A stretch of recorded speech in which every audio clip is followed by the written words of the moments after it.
Hey there, I'm out on a hike early morning and it's actually the first day of fall. I know you can tell by looking around at all the trees, right? But it is hard to believe when you look around at the trees that about a month from now, there will be very little green here. And some of these leaves will already be on the ground and others will be various colors. It will not look like this. And it's going to be a great time to get out and photograph. Look, a leaf just fell. Did you see that in the background? But it's going to be a great time to get out and photograph those fall colors. And here's a few tips when going out and photographing fall colors. The first tip I'm going to offer is contradictory, that's a word, right? Or if I said it right, to what most people tend to do in the fall. Most people tend to go out and get those big landscapes. Well, here's something different to do is to isolate things. Use a long lens and just kind of isolate objects. Get right in on them. Macro photography, that kind of thing. Get right up on the colors because a lot of times, especially in the early fall or the late fall, you don't see a lot of color because either in the case of the early fall, it hasn't started and you're just getting little glimpses of it, or in late fall that most of it is gone. But you can still take pictures during this time by using a telephoto lens or a macro lens and getting right close to some clump of color, like you see some red leaves or yellow leaves here or there. Well, you could just get close up on those. Don't look to take those big landscapes. This is also helpful. It's also helpful to use a telephoto lens when maybe you're not super close up on things, but you have objects in the way. Someone's house or telephone poles or whatever it could be that's a man-made object that you don't want in a photograph. You can use that telephoto lens because you see, those are really beautiful, but I don't want all the, there's an old truck there or whatever. Or maybe you can incorporate the old truck. But the thing is, you can use a zoom lens, a telephoto lens to kind of just get a smaller area of the landscape. Another thing you can do is to look into water. Look at water and find reflections in the water.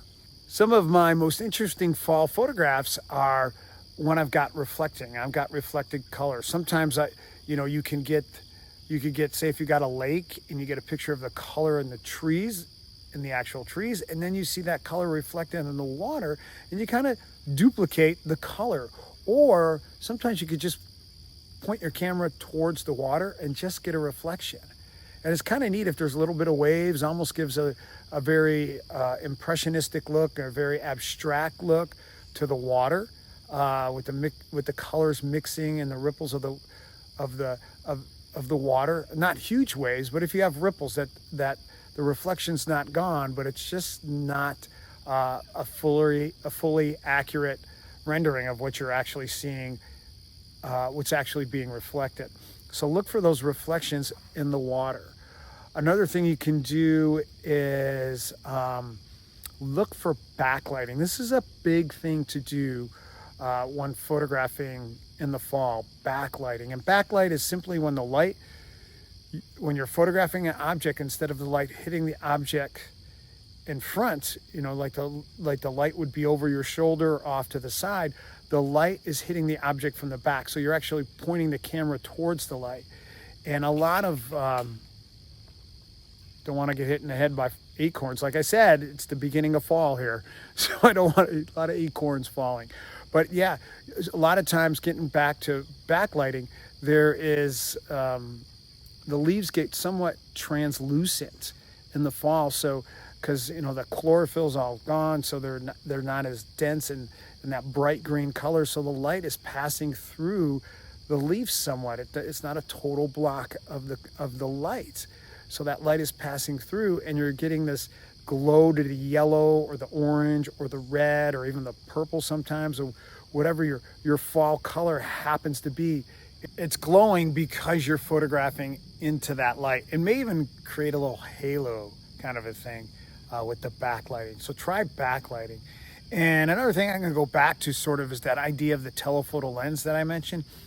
Try, even if you have full out color, try to, if you find like just a solid wall of trees or just really thick trees, photograph those trees in such a way that you're cropping off the tops and the bottoms, and it's almost like somewhat abstract because you're not photographing the whole landscape.